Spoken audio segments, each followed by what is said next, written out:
120 and 140. Most commonly it cuts out at 125.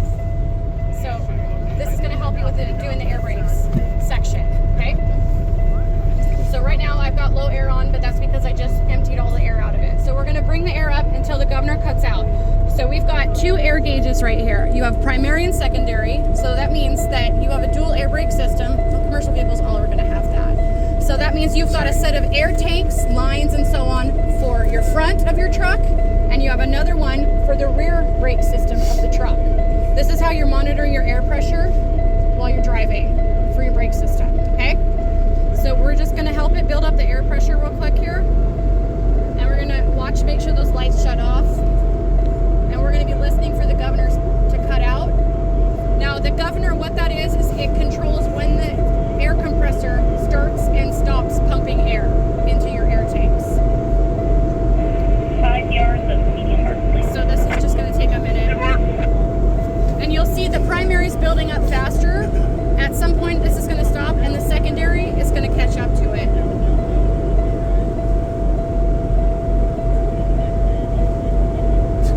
My nose was itching.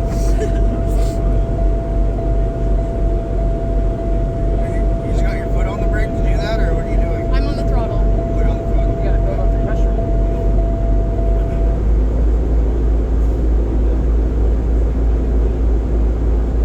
That light goes off. What's that? That's supposed to, you want to make sure that that low air warning goes off at 60 pounds. If it doesn't, something's wrong with the system.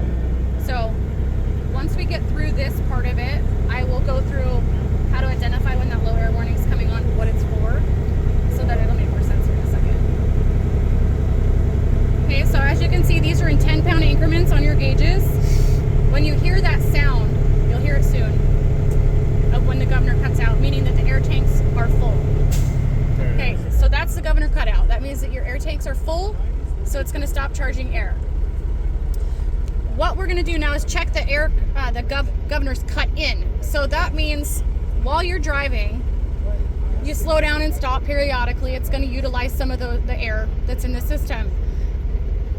Once you've reached 100 pounds, the governor will kick on so that the air compressor will replenish the air that you used. So to show you what that means is that if I was to just step on the brake, but I was not low enough, so I'm going to keep it above 100, but I want it to fill it back up again, it's not going to let me.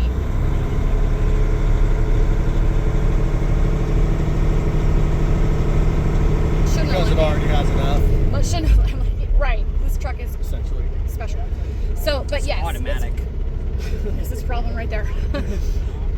Okay, so that's how you would also check your governor cut in, is you would drop it down to that 100 pounds to make sure that it automatically allows you to start refilling the air back up again. Okay, so the air dryer on the truck is what allows the truck to make that sound when the governor cuts out. If you're ever in an older truck, I've only run into a couple of them where they don't have an air dryer on it, you won't hear it. You'll just have to pay attention to the air gauges to determine that it's full, it's filled.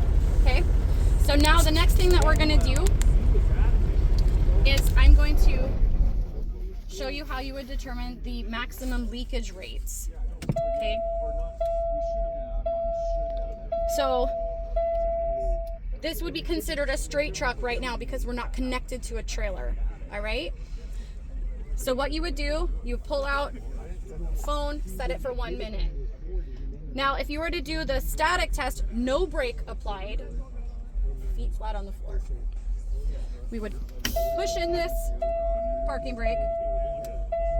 I have no brake set right now. So I would push that in, look at my gauge, make sure that it's settled, it's not moving, and I would set a timer for 1 minute. In a straight vehicle, I can't lose more than 2 pounds in 1 minute. Now, to check it with the brake applied, I'm always talking about the foot brake. This always has to be pushed in. So for a straight vehicle, no brakes applied, no more than 2 pounds in 1 minute. Brake applied, I'm gonna set my timer for a minute. I'm gonna put my foot on the brake, I'm gonna push on it, I'm gonna hold it steady for a minute, and I can't lose more than 3 PSI in a minute. So you're gonna see it's gonna drop initially, and then it'll stabilize. Once it's stable, I'm gonna set a timer. So for a straight vehicle, maximum leakage rate, 2 and 3. No more than 2 pounds in a minute. For a static test, I'm not touching the pedal.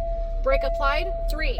For a combination vehicle, no more than 3 PSI for a static test, or 4 with the brake applied. So 2, 3, 3, 4. So straight truck is 2 and 3, combo is 3 and 4. Okay?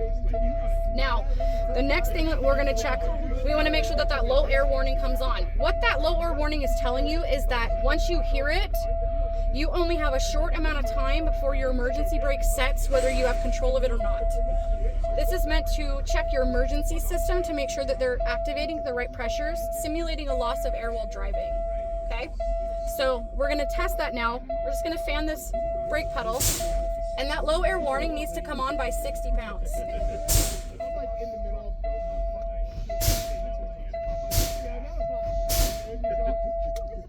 We'll let the gauge catch up. Okay, so we've got 1.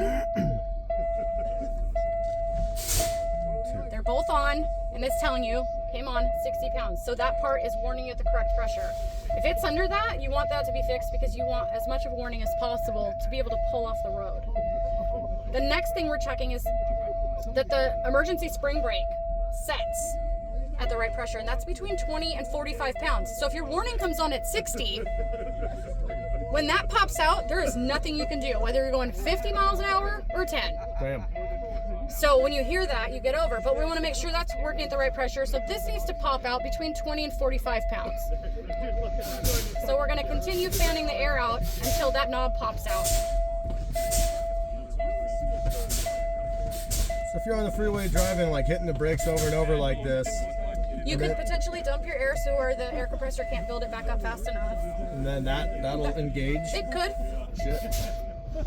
Very unlikely. That'd be unlikely. Okay. You'd be, that would be like you rest. You're like, that's more likely to happen where you're going to heat your brakes up on a downgrade where you're riding your brake. If you're pumping it down. Okay. It popped out. Well, a little higher than last time. 20 pounds is the legal minimum, but think about that. If you're fully loaded, do you really want your parking brake to be able to like pop out when you only have 20 pounds of pressure left? No. Common, but it needs to be at least 20 pounds.